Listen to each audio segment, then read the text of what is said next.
早喺2009年12月2012榮耀盼望信息籌備營裏面，日華牧師亦經已按住 Planet X 嘅研究，預告因為 Planet X 將要逼近地球， Planet X 嘅龐大引力將影響地球磁場同埋氣候，甚至全球將會出現多磁極嘅現象，並引致受磁場影響嘅鳥類、魚類同埋其他動物出現群死現象。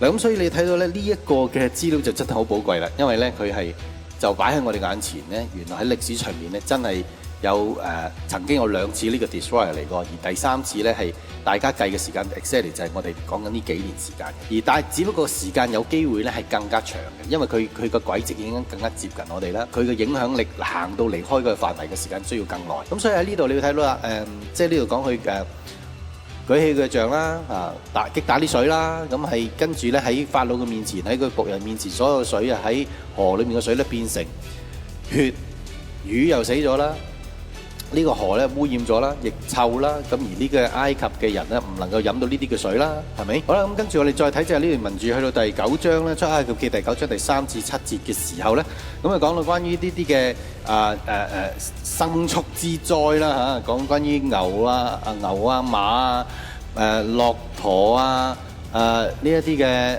羊啊呢一啲各樣嘅動物啊嚇，咁佢係悲鳴啊嚇，因為佢哋係生病啦嚇，咁就所有埃及嘅動物都死啦。但係咧佢講埋咧，唔單止其實係牲畜之災，係野獸都包埋嘅。其實原來當時咁野獸啦，即係野外嘅野獸啦，係因為乜嘢咧？係俾呢一啲嘅沙嘅風暴去鞭打，即係呢啲嘅鐵鏽沙嘅風暴去鞭打喺野外啊。咁咧同埋呢啲嘅塵埃啊，呢啲嘅係去導致佢哋折磨佢哋咧，佢哋離開佢哋自己嘅住處啦，離開佢哋自己嘅荒野啦，離開佢哋自己嘅洞穴啦，然後咧就去到人嘅住處添嚇。咁而所有咧馴服咗嘅牲畜咧，呢啲嘅牲畜，呢啲係牛啊、羊啊，呢啲嘅駱駝啊，呢啲嘅馬咧，都一樣咧喺度悲鳴。事實上，自2009年尾，日華牧師發出警告之後，全球多處出現史無前例嘅動物同埋牲畜群死現象，並且至今從未停止過。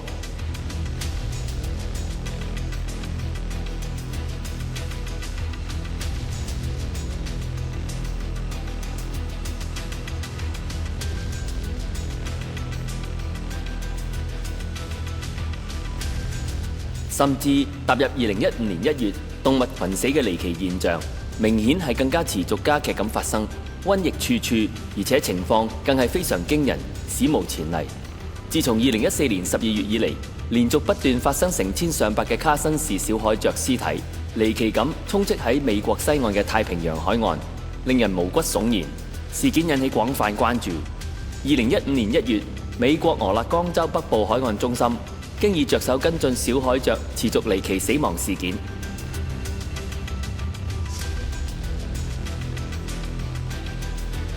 2015年1月2日，阿根廷卡洛斯拉巴斯湖再有大量嘅死魚浮現。對於當地人而言，再有大量魚類死亡已經變成慣常事件，並且死魚屍體夾雜藍綠藻類繁殖嘅臭味，令居民難以忍受。同日，意大利卡托利卡同埋里米尼1週之內共發現7隻海龜離奇死亡。1月4日，馬來西亞金榜巴魯一個漁場有成千上萬嘅養魚都死亡。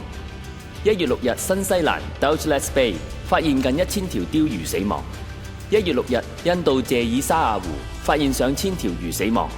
同日，蘇格蘭西海岸喺過去14日共發現10條劍吻鯨死亡。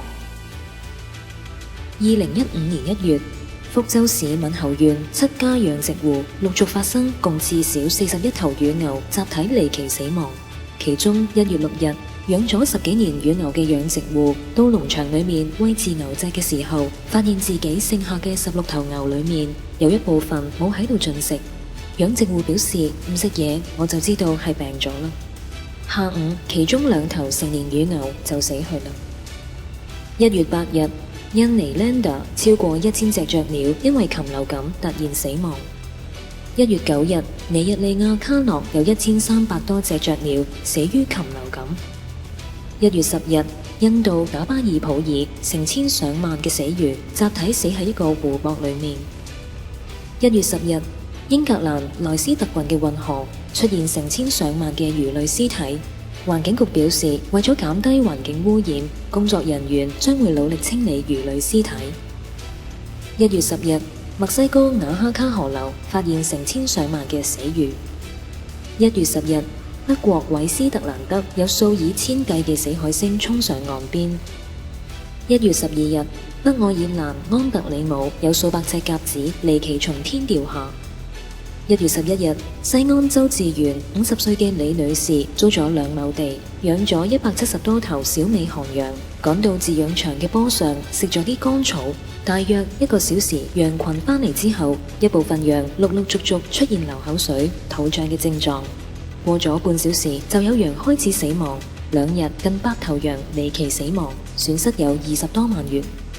1月13日，印度蘇丹布爾國家公園發現幾十種雀鳥離奇死去，雀鳥嘅屍體已經送往博柏爾安全動物疾病研究所進行禽流感測試。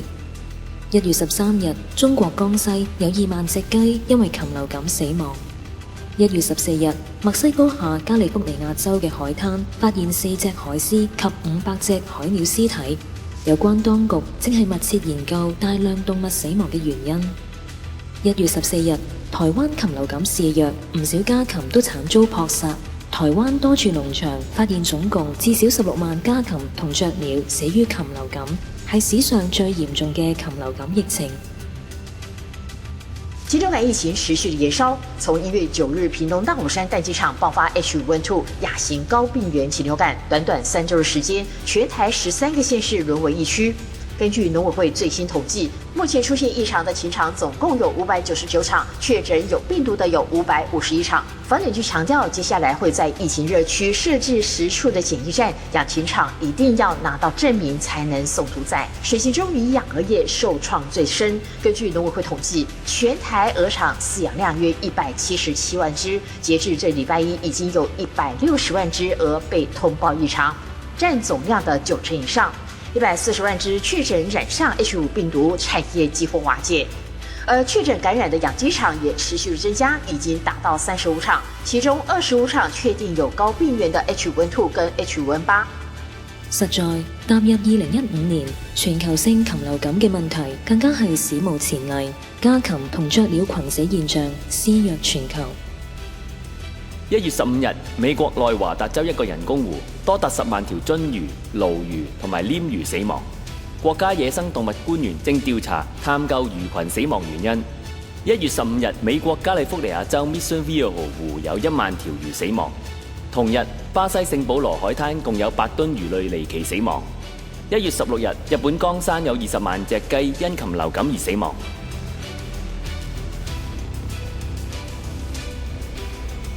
1月16日，墨西哥下加利福尼亞州再發現14條鯨魚擱淺，同埋16隻海龜屍體被沖到岸邊。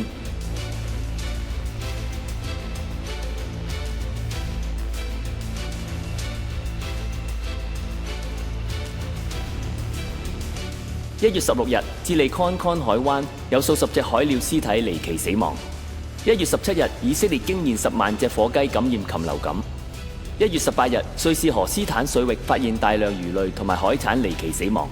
1月18日，印度欽內海灘沿岸20日之內發現共有314隻海龜屍體，死因至今未明。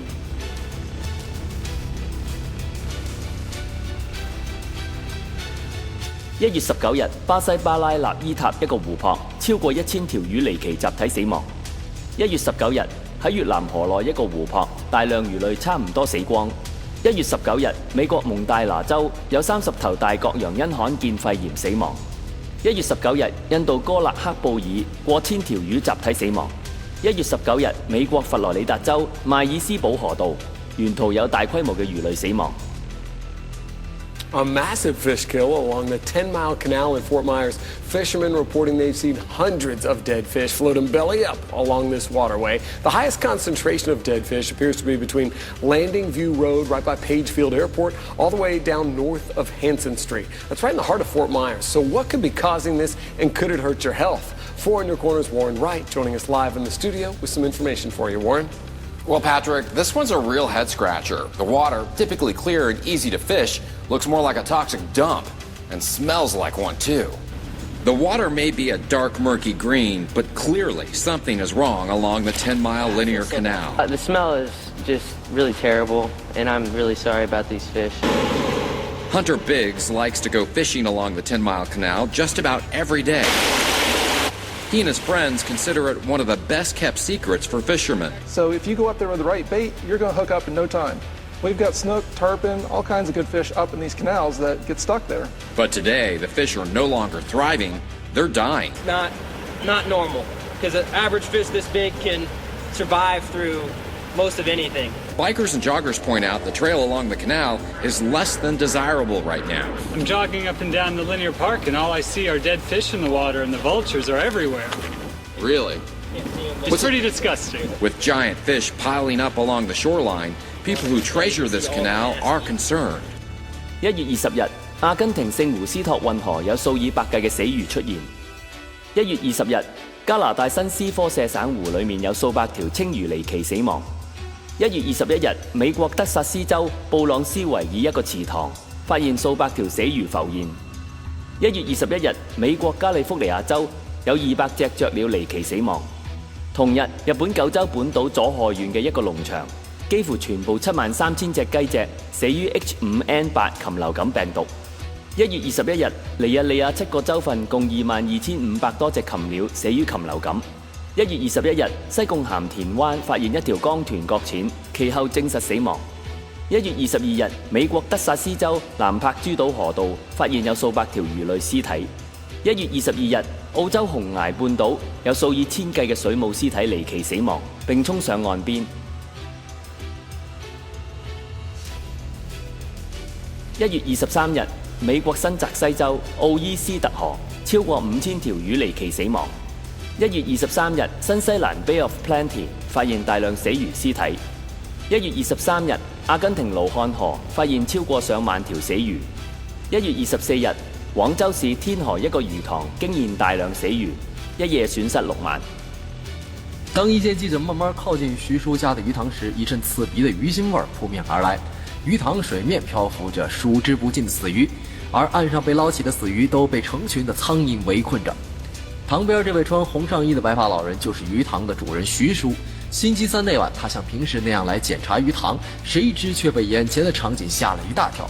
只見水面上密密麻麻漂浮着好多死魚，而接下來的這幾天，魚塘都接連有大批死魚浮上來。琴日清晒嘅，一條都冇嘅，下晝啦，咁佢又浮起身嚟。嗱，你晏晝咧出太陽嘅時候，下晝夜啲又有浮起身嚟嘅。為了清理大批的死魚，徐叔幾晚都沒有合眼，搞得現在雙眼都布滿血絲。徐叔說，他自打1983年就開始在這養魚了，30幾年來從未發生過這樣的事兒。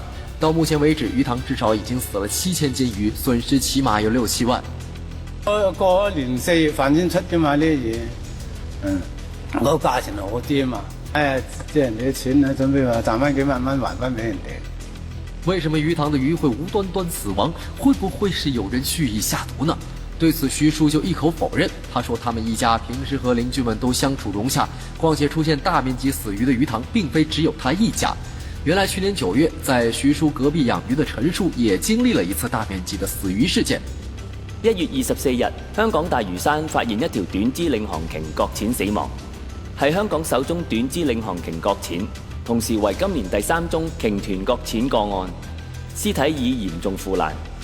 1月26日，法國聖盧德貢亞河裡面發現大量死魚，重約有300公斤。1月26日，墨西哥阿波達卡出現大量離奇死魚。1月26日，巴西伊瓦伊波朗降下異常冰雹，300隻雀鳥遭擊斃。1月26日，巴西南里奧格蘭德州喺過去2個月有350隻海龜死亡，情況令人擔憂。1月26日，冰島北部一個海灘發現數百隻海鳥屍體。1月28日，美國加州今年海獅餓死嘅數量創新高，而且大多數係年幼海獅。專家擔心海獅可能經歷有紀錄以嚟最慘嘅冬天。海獅受難確切原因不得而知，但係科學家認為缺乏天然獵物，海獅媽媽必須冒險到更遠嘅海域尋找食物。年幼海獅獨立時間變長。太平洋海洋哺乳動物中心主管馬塔沙話：僅2015年1月營救嘅海獅寶寶數量，已比2013年同期多2成。但係過往2013年美國漁業署宣布，待援海獅寶寶數量係平時嘅5倍，所以僅2015年1月海獅餓死嘅數量係平常嘅5倍以上，而且海獅死亡數目劇增，實在罕見。1月27日，菲律賓邦亞西南海灘有大量海豚集體擱淺，其中約有5條死亡。1月27日，喺印度科勒姆，印度農業研究所確認有450隻火雞死於 H5N1 型禽流感病毒。為預防疫情，其餘8000多隻火雞需要即時屠宰。1月28日，一條長約4.6米嘅巨口鯊喺菲律賓海灘擱淺。由於巨口鯊多棲息喺深海，非常罕見。到現時為止，被人親眼目擊嘅巨口鯊有64條。1月28日，印度 Ambikapur 一個池塘裏頭，所有魚類接近離奇死清。1月29日，美國華盛頓州5000隻禽鳥因禽流感死亡。1月30日，美國俄克拉荷馬州有數以百計嘅雀鳥神秘死亡。And the big question is why? Birds by the thousands. You ever seen a school of fish? They'll swirl and swoop. Well, that's the way the starlings look. In the evening, they cover every tree and telephone wire on Country Club Road off of I-40. From about the bank over there till out to the road. Most fly away during the day, revealing something is wrong. I've lived in Oklahoma all my life and I've never seen anything like this. Hundreds of grackle and starlets are dying. Just strikes you as odd, really odd. I don't know what's going on. Some still stuck in the trees, most falling to the ground. It does bother me that nobody comes out here and cleans it up. Because, you know, little kids drive by. Not far from the dead birds, corn kernels scattered on the grass. It could be what's killing them. The U.S. Department of Agriculture issues permits to poison certain migratory birds if they become a nuisance. However, they say no permit was issued in this area. 1月31日，墨西哥下加利福尼亞半島嘅沿岸出現150隻海龜集體死亡嘅現象。過去2015年1月，澳洲科學家共發現10條鯨魚離奇擱淺或者死亡。實在僅2015年1月，動物離奇死亡同埋禽流感頻生，瘟疫處處，情況完全吻合2009年給予嘅警告，動物同埋畜生群死現象將會加劇出現。所以2012榮耀盼望信息實在極具前瞻性，預示咗災難嘅發生。